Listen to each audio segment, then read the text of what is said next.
Baik, Bismillah. Assalamualaikum warahmatullahi wabarakatuh. Innal hamdalillah nahmaduhu wa nasta'inu wa nastaghfiruh wa na'udzu billahi min shururi anfusina wa min sayyiati a'malina. Man yahdihillahu fala mudilla lahu wa man yudlilhu fala hadiya lahu. Asyhadu an la ilaha illallah wahdahu la syarika lahu wa asyhadu anna Muhammadan abduhu wa rasuluh. Allahumma salli wa sallim ala nabiyyina Muhammadin wa ala alihi wa sahbihi wa man tabi'ahum bi ihsan ila yaumiddin. Amma ba'd.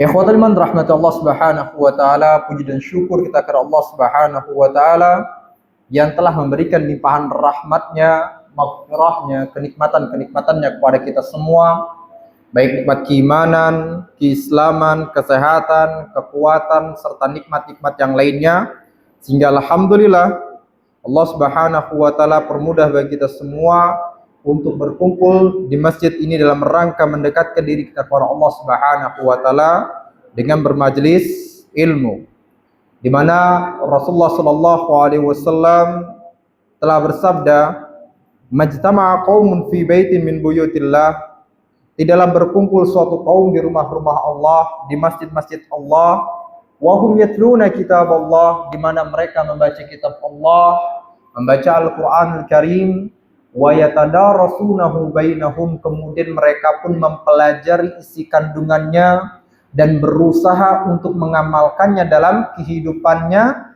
illa nazalat alaihimus sakinah, kecuali akan turun ketenangan kepada mereka.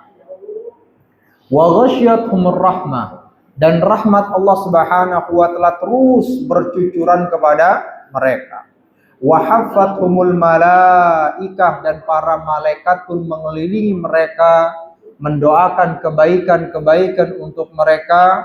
Wa dzakarahumullahu fi man indah, lalu kemudian Allah Subhanahu wa taala pun menyebutkan masing-masing nama para penuntut ilmu tersebut di hadapan para malaikatnya sebagai bentuk penghormatan dan kemuliaan bagi mereka.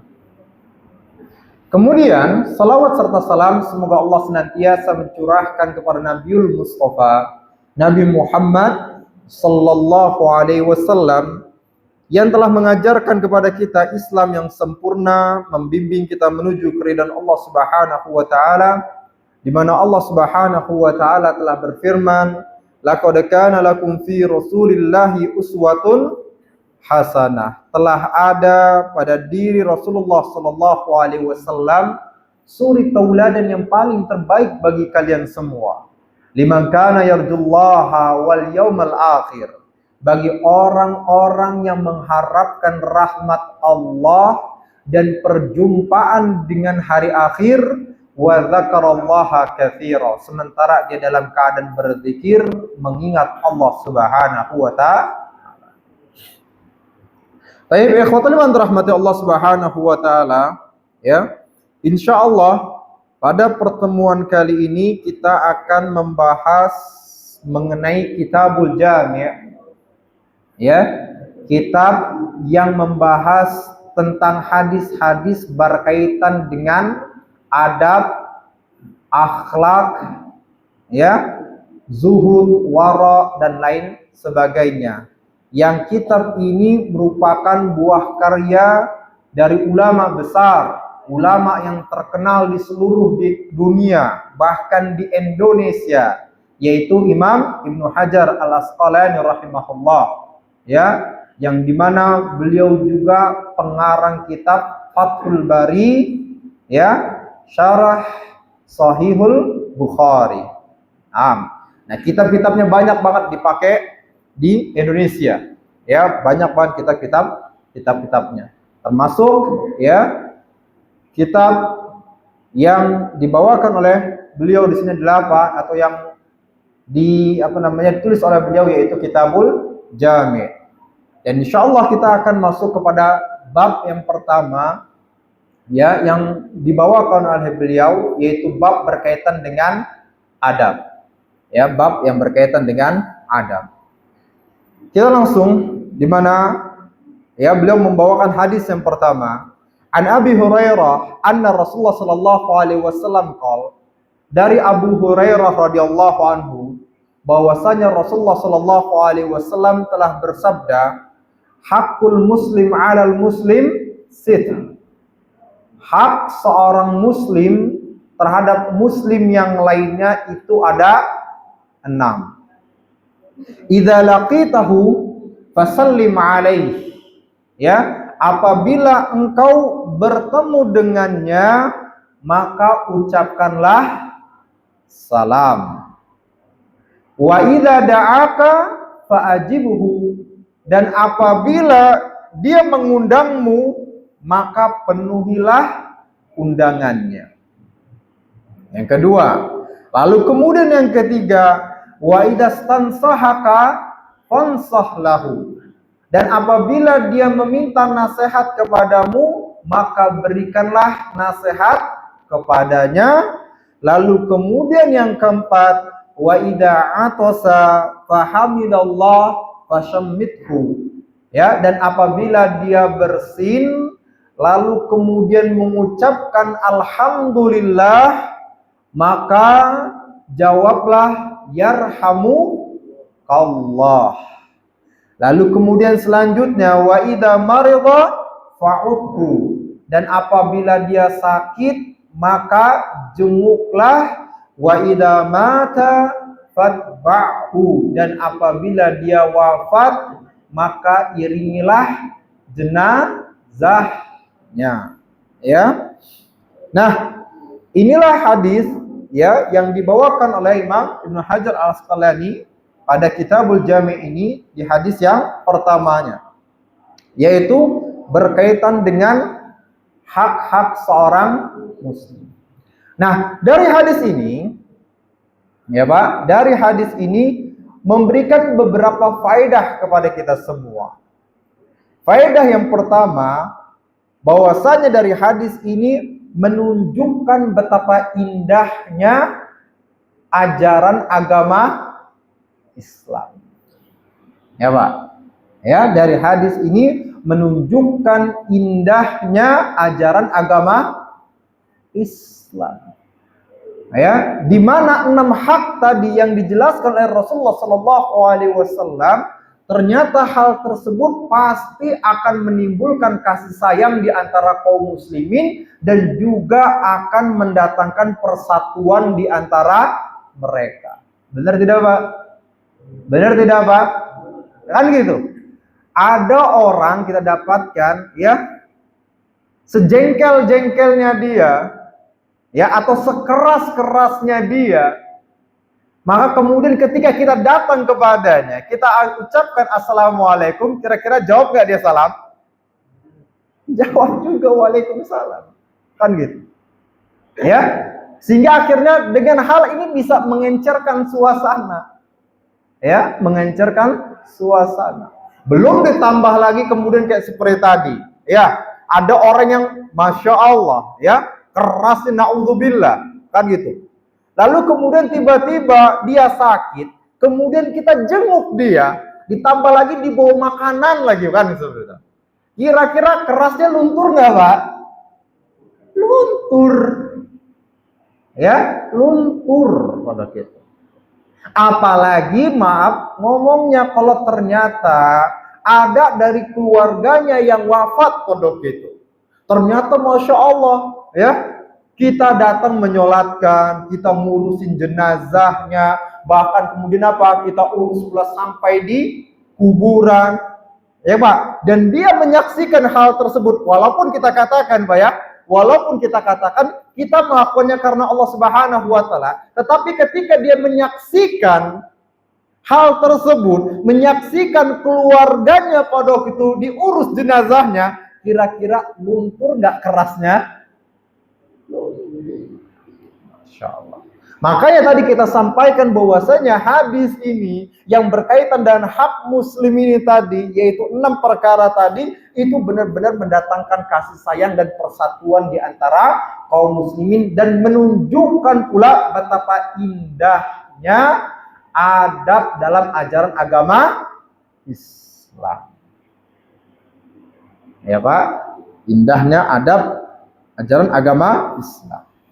Dan ini Masya Allah Pak, kehebatannya ajaran agama Islam ini Pak, pernah dikatakan oleh Umar bin Khattab radhiyallahu anhu. Apa kata Umar bin Khattab? Ya, nahnu qaumun a'azzanallahu bil Islam. Kita ini adalah kaum yang dimuliakan oleh Allah Subhanahu wa taala dengan agama Islam, dengan ajaran di dalam Islam. Dan kalau seandainya kita mencari kemuliaan dengan selain agama Islam, yang ada adalah adzallanallah, maka pasti Allah akan menghinakan kita. Ya Pak ya, sekali lagi saya bawakan ya Pak, Masya Allah. Ya, perhatikan dan baik perkataan Umar ini. Nahnu qaumun a'azzanallahu bil Islam. Kita adalah kaum yang dimuliakan dengan ajaran agama Islam, dengan syariat agama Islam. Maka barang siapa di antara kita yang mencari kemuliaan bukan dengan cara Islam, adzallanallah, maka pastilah kita akan dihinakan oleh Allah. Pak, makanya dulu kita katakan Umar bin Khattab, para sahabat yang lainnya, bahkan Rasulullah Shallallahu Alaihi Wasallam yang mereka tinggal Pak di gurun pasir, bukan Pak? Ada kehidupan nggak di situ, maaf ngomongnya? Hah? Kira-kira kalau kita katakan itu bisa berkembang nggak di zaman dulu Pak? Di zaman dulu ya, kalau sekarang mungkin kita katakan oh ya ketemu minyaknya, tapi di zaman dulu ketika minyak belum bisa didapetin. Yang manusia pada waktu hanya bersandar kepada pepohonan, kepada pertanian, laut dan lain sebagainya. Nah ini gurun pasir, kira-kira bisa berkembang nggak nih Pak? Bisa maju nggak? Bisa menaklukkan Persia Romawi tidak? Nggak bakal bisa.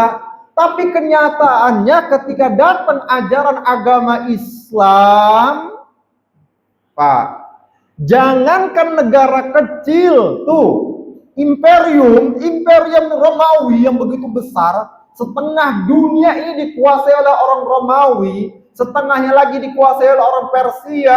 Nih, dua-duanya tunduk dengan agama Islam.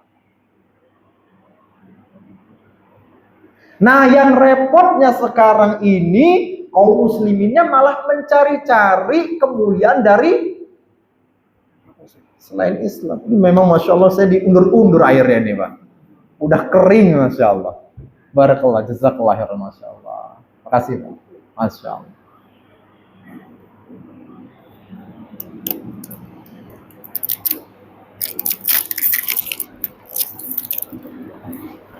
Masya Allah. Ada teh manis ya Pak, istimewa. Antum nggak ada teh manis antum?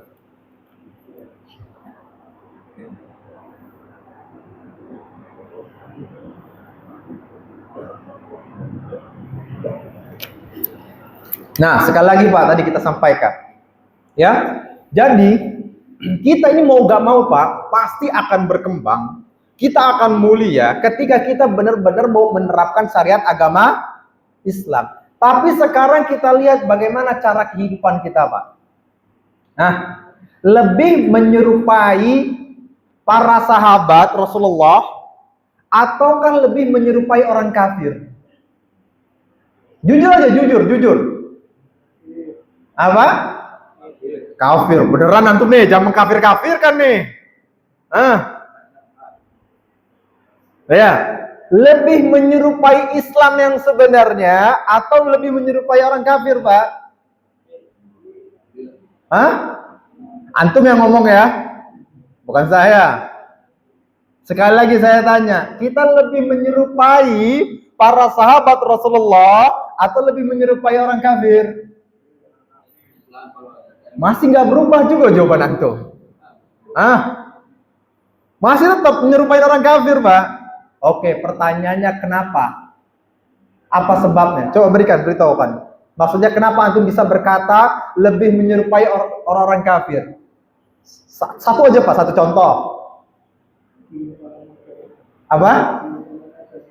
Hah? Belum paham? Ada belum paham dari Islam. Barakallahu fikum. Masya Allah. Ada lagi, Pak? Hah? Masya Allah. Langsung, ini contoh langsung real. Apa? Yaitu wanita-wanitanya nggak berjilbab. Sekarang kita katakan, Pak, ya, jilbab wajib atau sunnah bagi seorang wanita?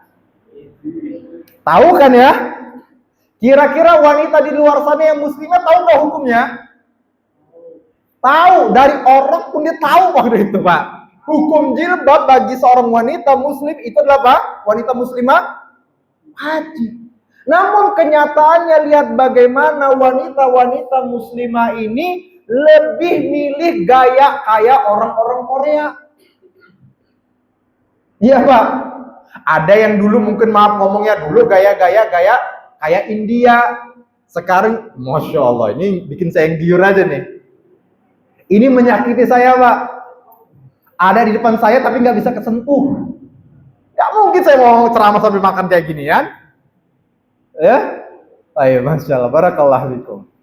Ya, tapi wanitanya lebih mengikuti gayanya orang-orang kafir, gaya orang Korea, gaya orang India, gaya orang Barat.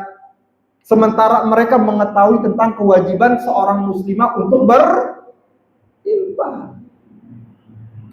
Kan itu. Ini artinya bagaimana generasi kaum muslimin ini lebih mengikuti gayanya orang-orang kaum musliminnya, yang laki-lakinya, Pak, contoh.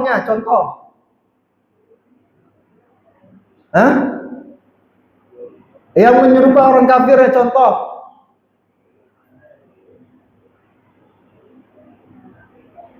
Pak?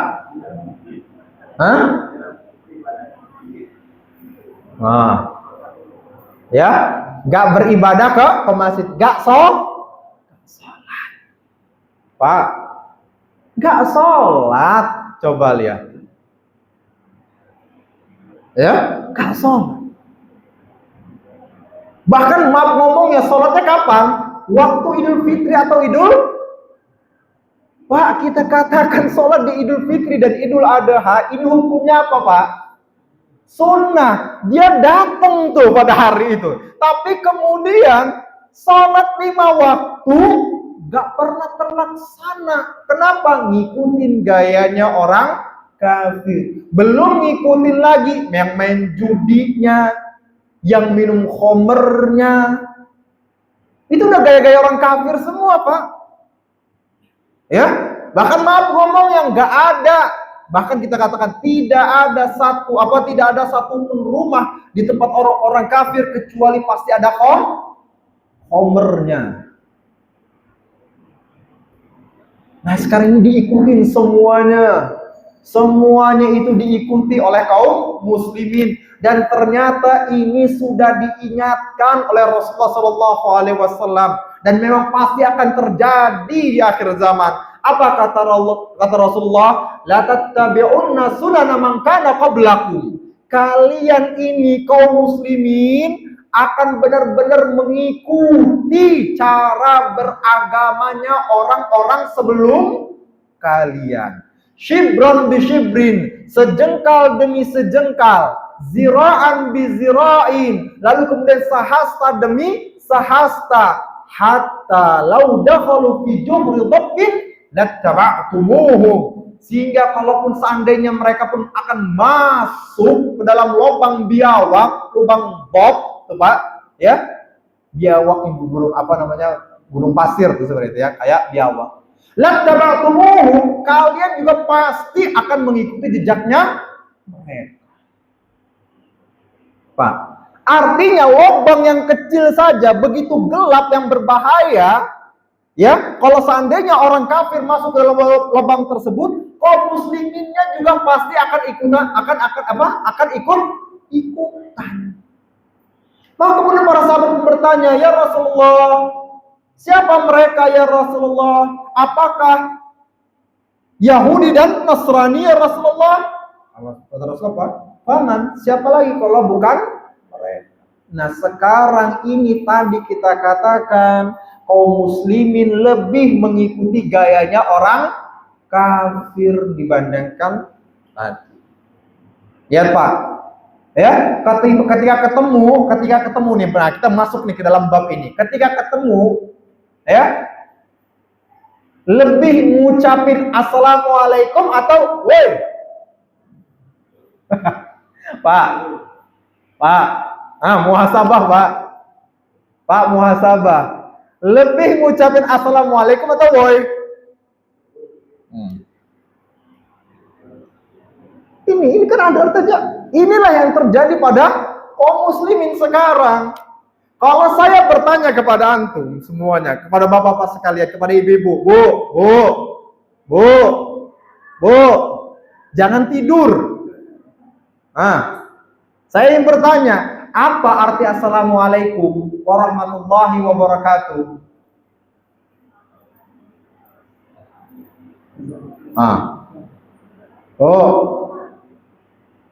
Apa Bu? Jangan sok pura-pura khusyuk deh. Pak, apa artinya assalamualaikum warahmatullahi wabarakatuh?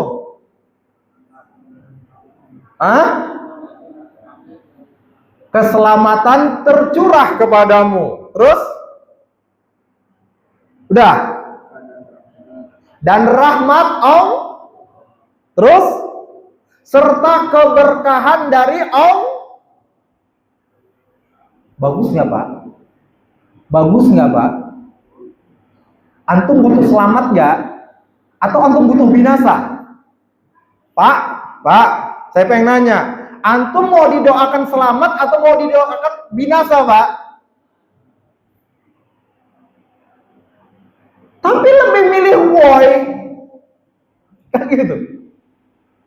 Ya, kalau ditanya Pak mau binasa atau mau selamat? Selamat. Tapi didoain, satu nggak dijawab, nggak pula membiasakan untuk mengucapkan. Kalau saya mengucap sekarang nih, Pak, assalamualaikum warahmatullahi wabarakatuh. Jawaban antum apa? Antum bakal jawab nggak? Lihat, saya mendoakan hidayah, kebaikan, keselamatan untuk orang tersebut, maka kemudian secara pasti orang itu pun juga akan menjawab yang sama, mendoakan kebaikan-kebaikan untuk saya. Lalu kenapa kita hilangkan budaya itu? Pak, kenapa kita hilangkan budaya itu dan menggantinya dengan woi? Apalagi Pak yang semisalnya? Bro. Ya, masih oke juga. Assalamualaikum warahmatullahi wabarakatuh, bro. Masih oke. Tapi kok cuma bro, woi dan sebagainya. Kan Masya Allah, Pak.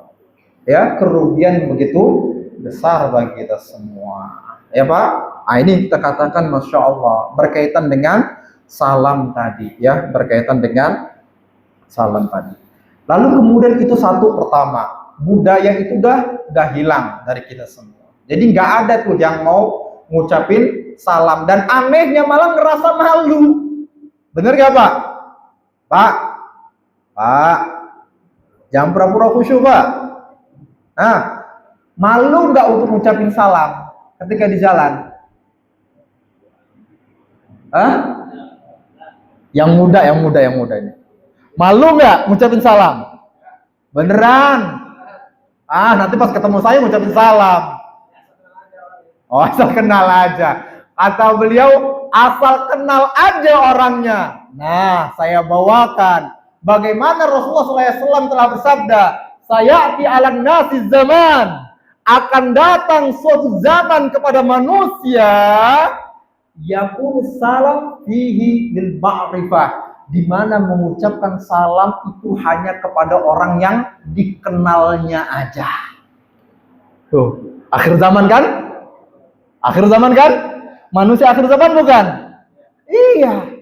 Akhirnya tadi mengucapkan salam hanya kepada yang dikenalnya aja. Atau maaf ngomongnya yang kelihatan sama-sama, berjenggot, peci dan sebagainya. Tapi saya rasa enggak juga. Ya, ketemu jalan udah melongos aja begitu atau boy bro dan sebagainya. Pakai kayak gini tangannya. Ya Pak, maka Masya Allah sekali lagi. Satu. Jadi Masya Allah. Jadi jangan hanya sekedar absus salam, tebarkan salam. Masya Allah Pak. Di zaman sahabat itu ada namanya Abdullah bin Umar, anaknya Umar bin Khattab. Abdullah bin Umar. Kebiasaan beliau ini Pak, kebiasaan beliau ini hari-harinya datang ke pasar. Kalau antum kira-kira datang ke pasar ngapain Pak? Ngapain? Belanja, beli ikan, beli bawang dan lain sebagainya Pak. Ini beliau nggak belanja sama sekali, enggak Pak. Sehingga ada muridnya yang bernama Tufail pada waktu itu berkata kepada Abdullah bin Umar ini, wahai Tuhan, ngapain kita ke pasar? Toh kita juga kau juga nggak bakal beli apa-apa. Lebih baik kita duduk-duduk sini berbincang-bincang. Tapi kemudian apa kata Abdullah bin Umar radhiyallahu anhu? Wahai Tufail, kita datang ke pasar hanya untuk menyebarkan salam kepada manusia. Jadi hari-harinya beliau ke pasar cuma lupa Assalamualaikum warahmatullahi wabarakatuh. Assalamualaikum warahmatullahi wabarakatuh. Assalamualaikum warahmatullahi wabarakatuh. Datang ke pedagang kecil, Assalamualaikum warahmatullahi wabarakatuh. Pedagang besar, Assalamualaikum warahmatullahi wabarakatuh. Assalamualaikum. Cuma untuk seperti itu Pak. Ya, agar apa? Agar tadi keselamatan dari Allah, rahmat Allah, keberkahan dari Allah tercurahkan kepada mereka. Apalagi itu tempatnya di mana? Di pasar. Pasar tempat yang paling dibenci oleh Allah.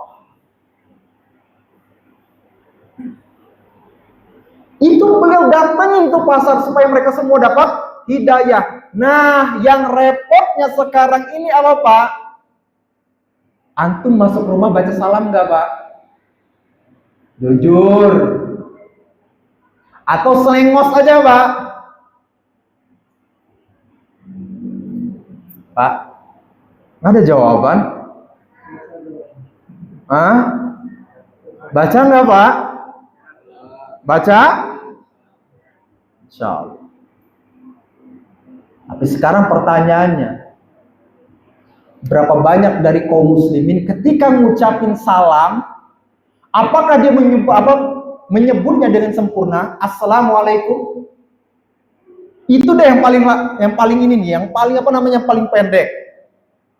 Apakah dia ucapkan dengan baik atau biasanya mikum? Assalamualaikum. Benar? Benar tidak Pak? Awas Pak, jangan sampai kepleset Pak. Jangan sampai kepleset. Ini kebanyakan orang ketika masuk tadi ke rumahnya baca mikum atau assalamualaikum. Assalamualaikum, benar gak Pak? Apa arti assalamualaikum? Ada yang tahu nggak Pak arti assalamualaikum? Hah? Kecelakaan, semoga kecelakaan, kebinasaan menimpa dirimu. Ya Pak. Awas, Pak. Ya, jadi jangan salah ngomong, jangan asal-asalan. Ini doa. Orang tua datang ke rumahnya untuk mendoakan keluarganya, anak-anaknya yang ada dalam rumahnya. Jangan asal-asalan. Ucapkan Assalamualaikum warahmatullahi wabarakatuh. Ucapkan dengan baik. Masya Allah. Ya. Nah ini ngomongnya ini jadi bahan perhatian bagi kita semua Pak. Ya terutama saya katakan pertama ini deh. Salam ini deh. Ya. Karena ternyata Pak, nih Rasulullah Shallallahu Alaihi Wasallam baru aja datang ke kota Madinah, Pak, baru aja hijrah, Pak, hijrah dari kota Mekah menuju kota Madinah. Wasiat Rasulullah SAW pertama kali kepada para sahabat Ansor, apa kata beliau? Ayuhan nas, kata beliau, wahai manusia, afsus salam, tebarkanlah salam di antara kalian. Wa atimut ta'am, dan berikanlah makanan kepada orang-orang yang membutuhkan. Yang kedua, wasilul arham, dan sambunglah tali silaturahim. Yang keempat, yang ketiga, yang keempat, wasallu bilaili wan nasu niyam, dan sholatlah di malam hari ketika manusia itu dalam keadaan tertidur. Tadkhulul jannata bisalam, maka kalian akan masuk ke dalam surga dengan penuh keselamatan. Nah, sholat malam mudah nggak Pak? Pak, ngerjain sholat malam nggak Pak? Enggak, kita jawab aja gini. Sholat malam berat nggak Bu? Jangan dienteng-enteng. Sholat malam berat nggak? Berat kita katakan. Silaturahim berat nggak Bu? Berat. Bersedekah di jalan Allah berat nggak Bu? Pak, berat gak? Berat, apalagi lagi kehimpit-himpitnya, gak ada duitnya, berat. Tapi ngucapin salam, berat gak?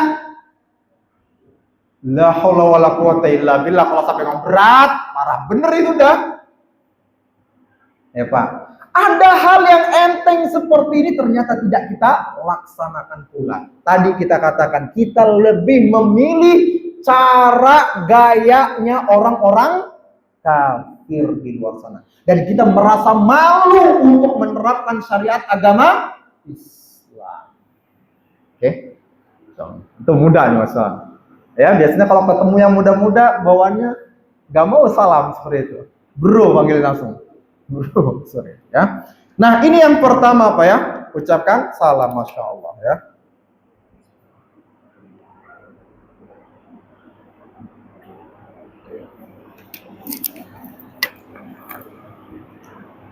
Lalu kemudian selanjutnya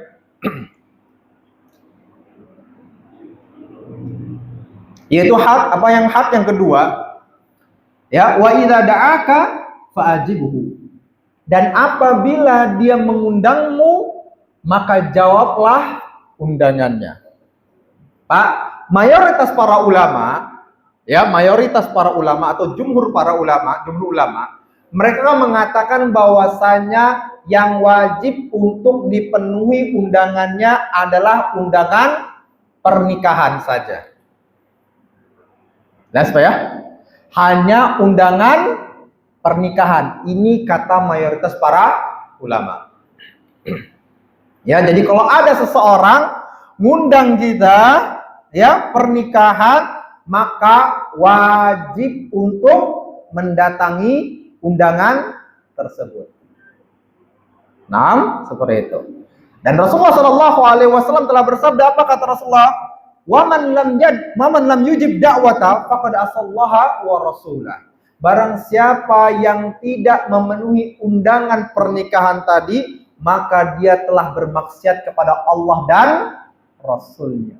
Maka dari hadis ini, kata mayoritas para ulama, memenuhi undangan pernikahan itu wajib. Ya Pak, tapi nih ya, ada dengan syarat-syaratnya. Ya Pak, ada dengan syarat-syaratnya, itu menjadi wajib. Kalau seandainya ternyata syarat-syaratnya tidak terpenuhi, maka gugur yang tadinya wajib jadi hanya sekedar kebolehan saja. Ya, atau bahkan nanti bisa jadi gak disyariatkan untuk datang ke sana. Bisa jadi. Jadi harus ada syarat-syaratnya. Nah, syarat yang pertama yang wajib untuk didatangi undangan pernikahan tersebut yaitu muslim. Pak, ya. Pernikahannya adalah pernikahan karena tadi disebutkan hakul muslim alal muslim, hak seorang muslim terhadap muslim yang lainnya. Sehingga kalau ada undangan dari orang kafir, Pak, dalam pernikahan tidak wajib untuk dipenuhi undangannya. Tapi kalau memang ada kemaslahatan di dalamnya, dia mengundang kita ada kemaslahatan, artinya mungkin Masya Allah, untuk menyebarkan ajaran agama Islam kepada dia. Dan juga menunjukkan kerukunan ya, seperti itu ya. Kerukunan dalam bertetangga, lingkungan seperti itu, maka tidak mengapa untuk dihadiri. Itu syarat pertama. Ya Pak, muslim. Yang kedua, undangannya bersifat khusus. Jelas di sini Pak. Undangannya bersifat khusus, jelas di sini Pak. Ya, artinya dia datang kemudian bawa kartu undangan, disiapkan untuk Pak ini, untuk Pak ini, untuk Pak ini. Jelas Pak. Oke. Jadi secara personal. Tapi maaf ngomongnya, kalau misalnya ngundang nih, ini masjid apa namanya Pak? Maaf ngomongnya. Masjid apa nih? Al-Huda. Ada orang di dalam grup ngomong, ya, seluruh jamaah Al-Huda saya undang semuanya ke pernikahan anak saya. Pak, maka Pak Dok itu enggak wajib. Enggak ada kewajiban. Oke, karena apa? Undangannya bersifat umum. Yang hadir silahkan, yang enggak hadir ya silahkan. Ya Pak. Ya. Jadi jangan memaksakan diri, oh itu dia udah undang saya tuh begini. Enggak, antum enggak spesial Pak. Antum enggak spesial. Diundangnya rame seperti itu. Tapi kalau dia datang, Masya Allah, kan itu. Antum dianggap spesial, dia ngomong, Pak begini dan sebagainya, tolong ya. Atau dia ngejapri antum, Pak ini saya ada undang begini dan sebagainya, tolong hadirnya. Nah, pada itu Pak wajib untuk Tapi kalau maaf ngomongnya di grup rame-ramean, silahkan semua bapak-bapak di sini dari Masjid Al-Jamaah Al-Huda untuk datang ke undang pernikahan. Enggak wajib pada itu untuk datang ke sana. Oke? Syarat kedua, bisa dipahami Pak? Nah, syarat yang ketiga, ya, yaitu apa? Kewajibannya hanya pada undangan pada hari pertamanya saja Pak. Jadi kalau ternyata mereka menggelar undangannya, resepsinya sampai 1, 2, 3, 4, maka yang pertamanya aja tuh yang wajibnya. Yang 2, 3, 4 nggak perlu lagi. Oke, itu yang keberapa tadi? Ketiga ya Pak ya. Lalu kemudian yang keempat, nggak memberatkan. Ya, maksudnya apa nggak memberatkan? Dari sisi jarak dan juga dari sisi harta. Artinya ketika dia yang ngundang itu ternyata berasal dari Papua, ya ngundang ke antum di sini, kira-kira wajib nggak untuk datang? Nggak wajib lagi. Karena apa? Jauh, sulit. Ya, jauh, sulit. Tapi kalau maaf ngomongnya tadi berdekatan di sini dan sebagainya gitu ya, diundang maka wajib untuk datang. Nah, itu dari sisi jaraknya atau dari sisi harta. Maksudnya dari sisi harta apa? Itu kalau siapapun yang diundang ke sana, ya, terlihat ada seperti isyarat-isyarat, sebuah syarat bahwasanya apa? Siapapun yang datang ke sana membawa uang amplop 500.000. Gak usah datang Pak, gak usah datang. Ya, gak usah datang. Ya, gak ada kewajiban pada seperti itu. Nah, ya, nah bahkan ini disampaikan oleh Rasulullah SAW bahwasanya Pak, seburuk-buruknya makanan yaitu makanan walimah pernikahan ini. Maksudnya apa walimah pernikahan? Yaitu makanan walimah pernikahan yang itu diundangnya hanya untuk orang-orang kayanya saja dan tidak untuk orang-orang miskinnya. Itu seburuk-buruk makanan dalam undangan pernikahan. Nah, Pak, kalau memang sudah terlihat yang seperti ini bosan, ya, nggak bagus. Ya, dan ini sekarang ini Masya Allah ini sudah menjadi apa namanya sekarang? Adat ya, Pak ya. Bahwasanya, seolah-olah harus kayak gini, harus begitu. Enggak, nah. Ya, Undang yang kayanya, undang yang miskinnya. Tapi sekarang undangnya apa? Yang kaya-kaya aja. Ada yang miskin, jauh, bau. Kan seperti itu. Naudzubillah min dzalik, Pak. Ya, naudzubillah min dzalik dari undangan-undangan seperti ini, Pak. Ya. Dan Rasul tadi apa? Mengatakan itulah seburuk-buruknya makanan.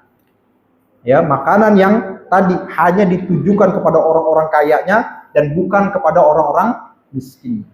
Nah, inilah kita katakan syarat-syarat dari apa?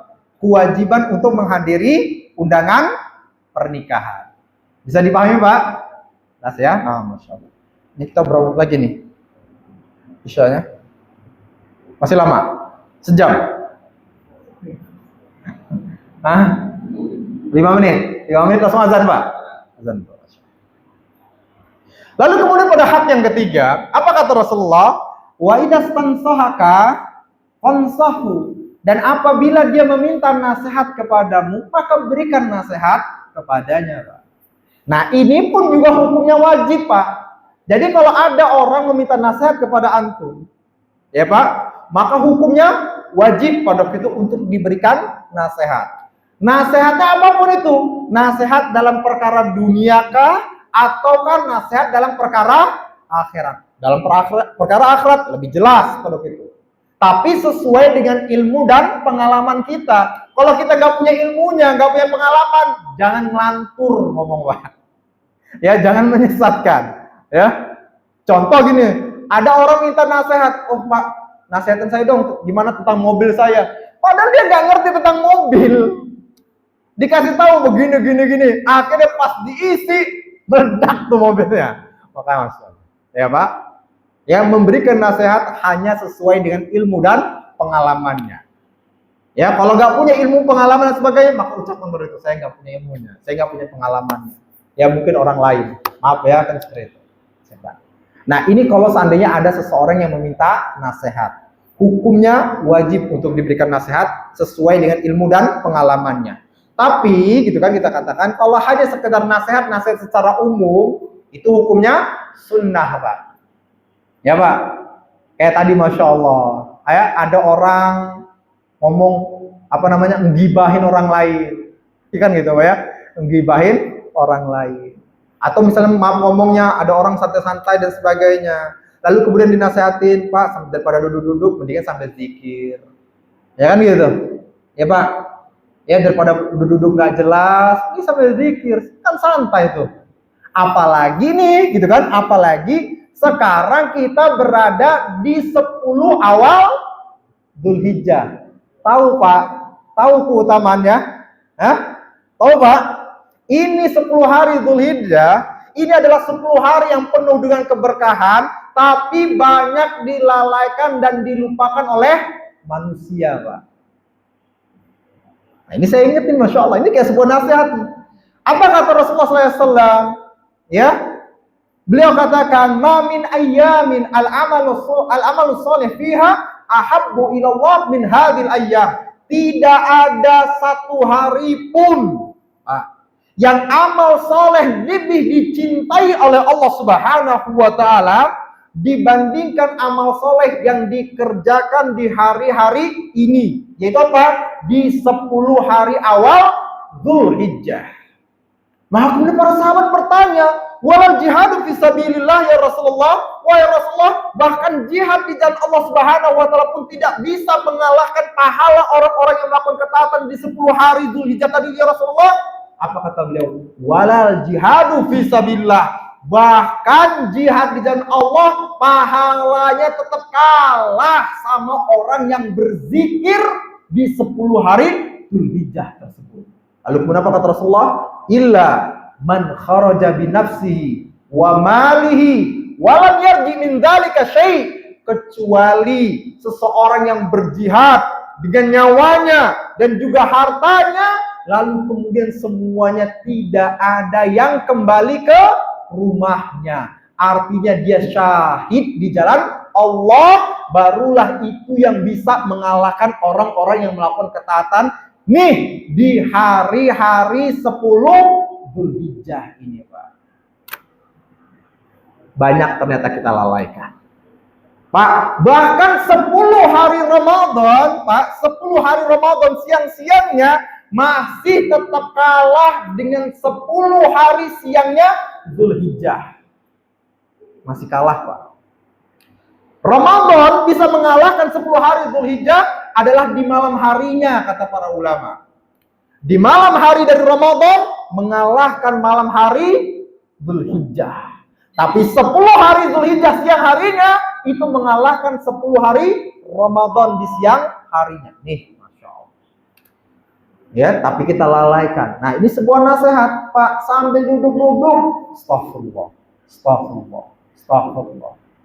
Baca takbir, Allahu Akbar, Allahu Akbar, Allah. Baca tahmid, tadi itu alhamdulillah. Atau takbiran, ini takbir mutlak, Pak. Disunahkan sekarang ini untuk baca takbir mutlak. Azan? Azan terlebih dahulu. Habis azan, lanjut sampai Masya Allah. Beneran, Pak. Barakallahu fikum. Baik, bismillah, kita lanjutkan kembali. Ya, sekarang masuk kepada hak yang keempat. Ya, di mana Rasulullah mengatakan wa idza atasa, dan apabila dia bersin, fahamidallah, lalu kemudian dia pun mengucapkan alhamdulillah, ya. Maka kemudian apa? Fasyammithu, jawablah yarhamukallah. Nah, ini Pak, Masya Allah, banyak nih dilewati oleh kaum muslimin. Ya, ketika bersin pada waktu itu disunahkan dia untuk membaca alhamdulillah, Pak. Ya, disunahkan untuk membaca alhamdulillah. Nah, masalahnya itu adalah ketika ada orang yang membaca alhamdulillah, yang mendengar ini diem aja. Yang repot kan itu. Karena tadi nggak tahu, ya, apalagi dia nggak pernah bermajelis ilmu. Nah, tapi sekarang bapak-bapak di sini hadir nih dan tahu sekarang ternyata kalau ada orang bersin, lalu kemudian dia membaca alhamdulillah, maka jawabannya, saya pengen lihat nih dari lisan-lisannya Pak. Sambil ngeliat ini saya Pak. Oh, Masya Allah Pak. Jawabannya adalah yarhamukallah. Bu, hafal? Yarhamukallah. Hafal Bu? Ya, nanti dilatih Bu ya. Ya, tuh jawabannya Pak, yarhamukallah. Nah, ini para ulama berbeda pendapat. Ada yang mengatakan bahwasanya hukumnya fardu ain. Artinya masing-masing yang mendengar jawab langsung semuanya yarhamukallah. Ada yang mengatakan fardu kifayah. Kalau sebagian sudah ngucapin, maka sebagian sudah selesai. Nah, masalahnya kalau berdua nih, gitu. Temennya bersin ngucapin alhamdulillah. Dia nggak hafal, bingung kan akhirnya. Siapa yang mau ngejawab? Jelas Pak di sini Pak. Maka tadi dilatih lisan kita untuk mengucapkan yarhamukallah. Dan ini pun doa Pak. Masya Allah. Jadi dia mengucapkan yang pertama alhamdulillah, segala puji bagi Allah. Yang ngedengar yarhamukallah, berdoa semoga Allah Subhanahu wa taala merahmati dan memberikan kasih sayang kepadamu. Nah, kalau lebih kerennya lagi, yang tadi mendengar doa ini, yang tadi bersin, dia ngejawab lagi. Apa jawabannya?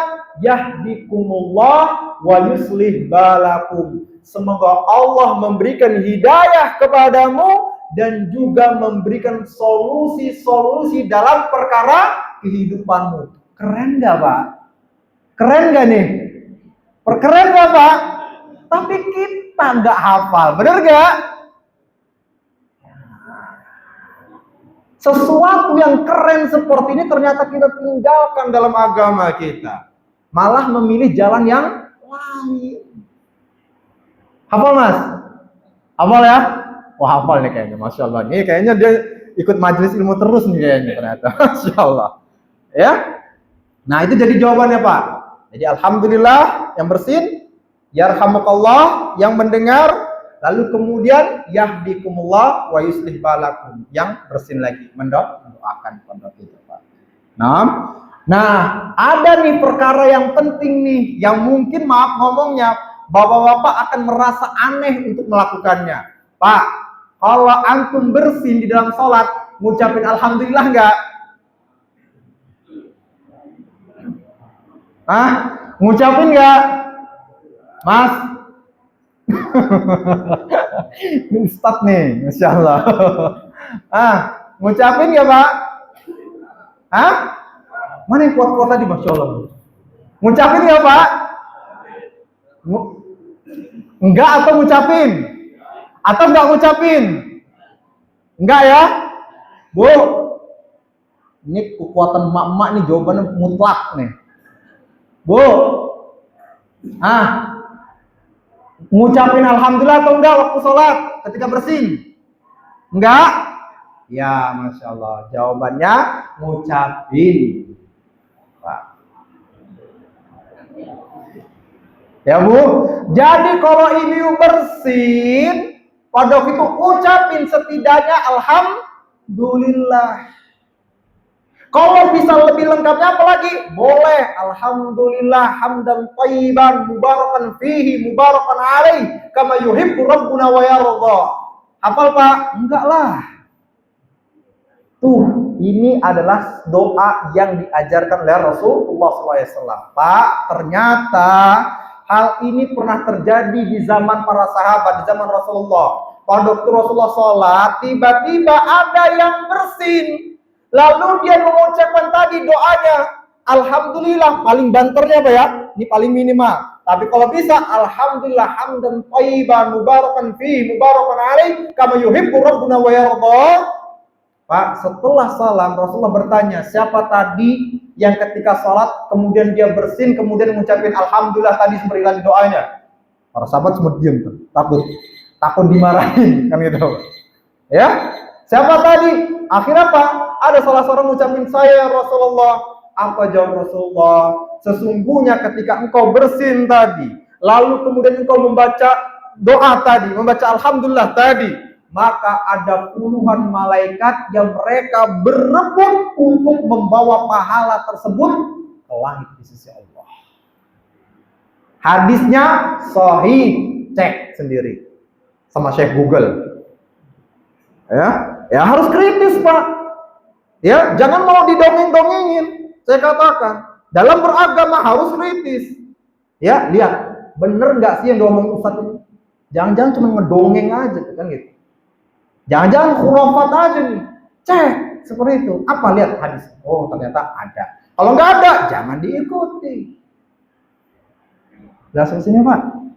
Jelas Pak ya? Nah, Masya Allah. Tadi udah punya titik-titik, terus yang dikit? Atau kelar? Kelar?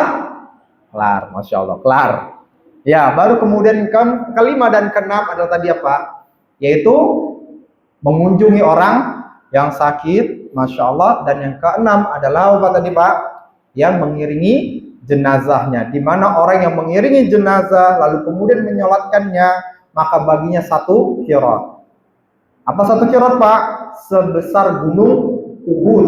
Itu yang paling minimalnya. Paling besar lagi Pak? Gunung yang paling terbesar. Tapi kalau seandainya ngiringin jenazah sampai menguburkannya, falahu qiraton, maka dia mendapatkan 2 qirat. Para sahabat bertanya, apa yang Rasulullah 2 qirat? Mislul jabalaini azimaini, seperti 2 gunung yang begitu besar. Nah, barakallahu fikum. Semoga apa yang kita pelajari hari ini bermanfaat bagi kita semua dan bisa kita amalkan dalam kehidupan kita. Apalagi tadi kita katakan itu berkaitan dengan hak muslim, ya Pak, berkaitan dengan hak muslim, berkaitan dengan keseharian kita. Jangan sampai kita hanya belajar tapi tidak kita amalkan. Barakallahu fikum. Kita tutup dan baca doa kafaratul majelis. Subhanakallahumma wa bihamdika asyhadu an la ilaha illa anta astaghfiruka wa atubu ilaik. Sekian, assalamualaikum warahmatullahi wabarakatuh.